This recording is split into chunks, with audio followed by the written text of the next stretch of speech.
ہم انسانوں سے امیدیں وابستہ کرتے ہیں وفا کی، ساتھ کی، ہر دکھ میں شریک ہونے کی، مگر انسان کیا کرتا ہے؟ کچھ عرصہ ساتھ تو سب دیتے ہیں مگر چھوڑ جاتے ہیں۔ یہ انسانی فطرت ہے کیونکہ انسان کامل نہیں ہے، اس لیے مددگار اور دوست صرف اللہ رب العزت کی ذات ہے۔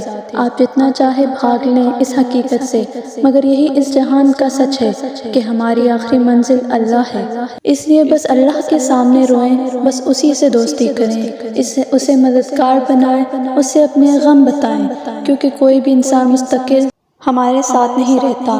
انسانیت ہی تو انسان کو انسان بناتی ہے۔ اللہ نے انسان کو اشرف المخلوقات، افضل مخلوق، دنیا کی تمام تر مخلوق سے برتر، بہترین، اعلیٰ انسان کو کہا ہے۔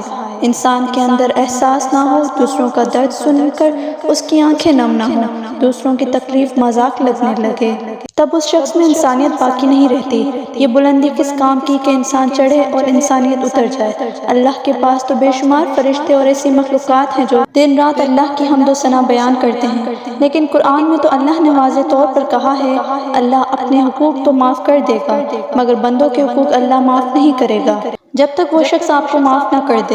کوشش کریں آپ کی وجہ سے کسی انسان کی دل آزاری نہ ہو، آپ کی وجہ سے کسی کو نقصان نہ ہو، آپ کی زبان ہمیشہ حق کے لیے بولے اور لوگوں کے ساتھ ہمدردی کریں۔